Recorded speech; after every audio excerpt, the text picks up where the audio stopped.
दोस्तों, आज हम आपको लेकर चलेंगे लगभग 70 साल पहले के वृंदावन के अद्भुत और अलौकिक संसार में, जहां एक गुरुजी अपनी मधुर वाणी और कथा के लिए जाने जाते थे। उनकी कथा इतनी प्रभावशाली थी कि सुनने वालों को मानो चलचित्र सा अनुभव होता था। लेकिन इस कथा का सबसे दिलचस्प पात्र है भोंदू। भोला, मासूम और गुरुजी पर अटूट विश्वास रखने वाला एक सेवक, जिसकी भक्ति ने कुछ ऐसा कर दिखाया जो बड़े बड़े तपस्वी भी नहीं कर पाए। इस कहानी में जुड़ा है भगवान श्री कृष्ण का वह रूप जो सिर्फ सच्चे प्रेम और निष्कलंक विश्वास के आगे प्रकट होता है। काछात, तो जुड़िए हमारे साथ इस दिव्य कथा की यात्रा में, जहां भक्ति और भोलापन एक अद्भुत चमत्कार का कारण बनते हैं। तो चलिए शुरू करते हैं। लगभग 70 बरस पहले वृंदावन में एक गुरुजी, जो अपने मधुर वाणी और कथा कहने के लिए विख्यात थे, एक आश्रम में रहते थे। उनकी वाणी इतनी मधुर थी कि जब वह कथा कहते थे तो श्रोताओं की आंखों के आगे चलचित्रों का प्रतिबिंब सा बन जाता था। उन्हीं गुरु भगवान के यहाँ गौशाला में एक सेवक रहता था जिसका नाम था भोंदू। इस नाम के पीछे की वजह यह थी कि वह एकदम भोला भाला और गुरुजी पर अटूट विश्वास रखने वाला था। उसे गौसेवा और कथा सुनने के अलावा और कोई काम नहीं था। नित्य रूप से आश्रम में गुरुजी कथा कहते थे और भोंदू बड़े मन से सुनता था। एक प्रसंग में श्री कृष्ण जी की सुंदरता का व्याख्यान हो रहा था। उनके गौ चराने की कथा में बताया गया कि वह भांडीर वन में गौ चराने आते थे। यह सुनकर भोंदू को लगा कि वह भी उसी वन में गाय चराने ले जाता है, फिर भी उसे भगवान कभी नहीं मिले। उसे यह भी लगा कि गुरुजी यह कोई कथा नहीं बता रहे, बल्कि कोई वर्तमान कहानी है। उसने सोचा कि वही अभागा है जो अब तक ठाकुर जी से नहीं मिल पाया। भोंदू मन ही मन सोचने लगा कि शायद उसने ही ध्यान नहीं दिया हो। उसने निश्चय किया कि अगले दिन जब वह गौ चराने भांडीर वन जाएगा तो अवश्य ध्यान देगा। उसे गुरुजी की वाणी पर अटूट विश्वास था। अगले दिन सुबह होते ही भोंदू गायों को लेकर भांडीर वन पहुंचा। गायों को चरने छोड़ वह चारों ओर कान्हा को ढूंढने लगा। उसे इतना विश्वास था कि कान्हा वहीं कहीं होंगे, लेकिन बस वहीं देख नहीं पा रहा। वह भगवान को इतने भोलेपन से ढूंढ रहा था कि ठाकुर जी से रहा नहीं गया। तभी अचानक भोंदू की नजर सामने से आ रहे गायों के समूह के बीच पड़ी। वहां मौजूद भगवान श्याम वर्ण के कृष्ण पीतांबरी पहने चले आ रहे थे। भोंदू उन्हें देखकर खो सा गया और खुशी के मारे उछल पड़ा। उनके कटाक्ष नेत्र, मोर मुकुट और चंदन की सुगंध से भरपूर स्वरूप को देखकर भोंदू निमग्न हो गया। पास में द्वारकानाथ को पाकर उसने कहा, आप वही ठाकुर जी हो ना, जिनके बारे में गुरुजी कथा सुनाते हैं? तब भगवान ने उत्तर दिया, हाँ, हम वही श्याम सुंदर हैं। तब भोंदू ने कहा, हमारे गुरुजी जब आपके स्वरूप का वर्णन करते हैं तो लगता है आप कितने सुंदर होंगे, लेकिन सामने से देखने पर पता चला कि आप उनके बताने से लाख गुना सुंदर हो।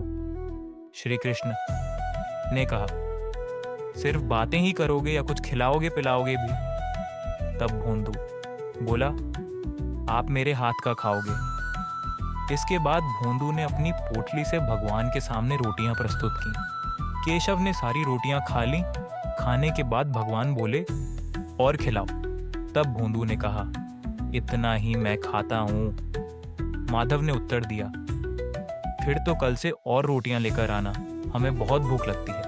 भोंदू और भगवान अपनी अपनी गाय लेकर प्रस्थान कर गए। भोंदू इतना भोला था कि उसे लगा कि ठाकुर जी ऐसे ही आते हैं और सबसे मिलते हैं। आश्रम पहुंचकर उसने गुरुजी को भी नहीं बताया, क्योंकि उसे लगा कि ये सामान्य बात होगी। रात बीती।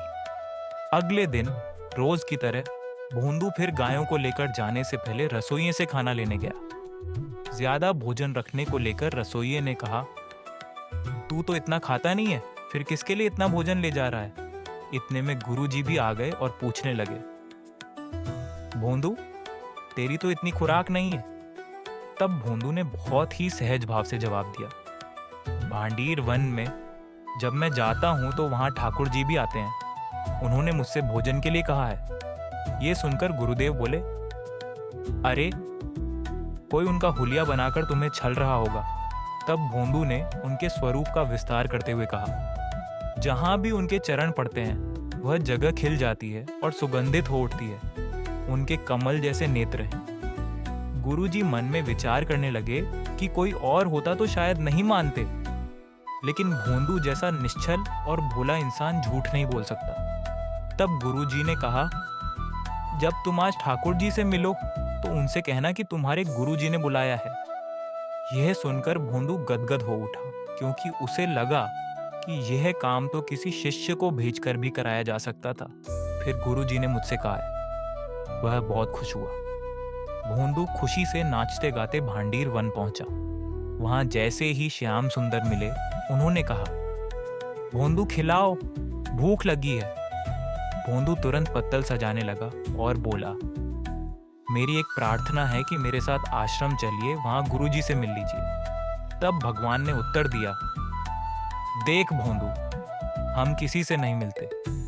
हम तुझसे मिलते हैं, बस तेरे साथ खाते हैं, खेलते हैं, लेकिन गुरुजी से नहीं मिलेंगे।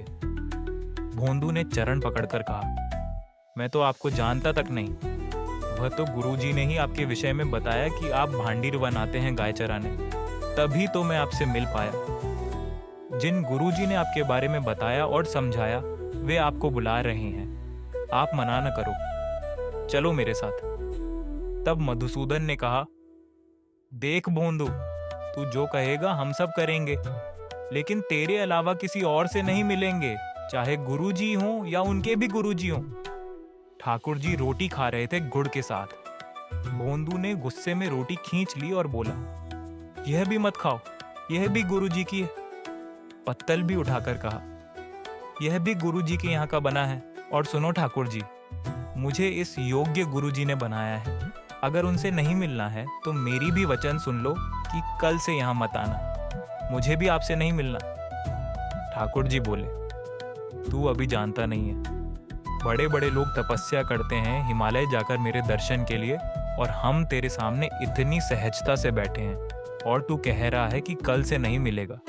भोंदू ने उत्तर दिया, मैंने अपने गुरु की सेवा की है, परिणाम स्वरूप आपके दर्शन हुए। इसका मतलब है कि गुरु की सेवा तपस्या के बराबर है। इतना कहकर भोंदू भगवान को छोड़कर जाने लगा।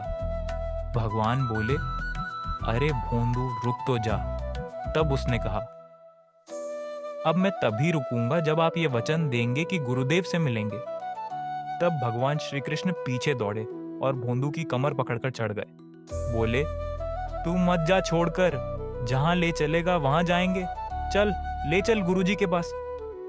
आश्रम में गुरुदेव भोंदू का रास्ता देख रहे थे। तभी क्या देखते हैं कि गायों के झुंड के बीच भोंदू पीठ पर मुरलीधर को विराजे चला आ रहा है। क्या ही अलौकिक दृश्य था।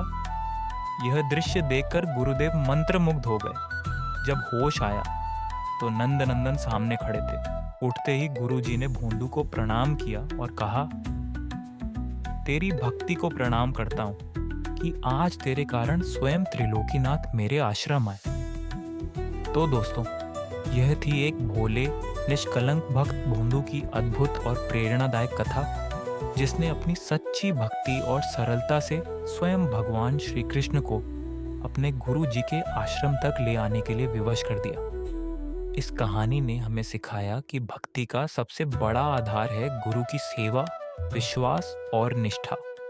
भोंदू के निश्चल प्रेम और समर्पण ने सिद्ध कर दिया कि सच्ची भक्ति में वह शक्ति है जो असंभव को भी संभव बना सकती है। तो ऐसी ही और दिव्य कहानियों के लिए हमारे चैनल को सब्सक्राइब करें, लाइक करें और अपनी राय हमें कमेंट्स में बताएं। आज के लिए इतना ही। जय श्री कृष्ण।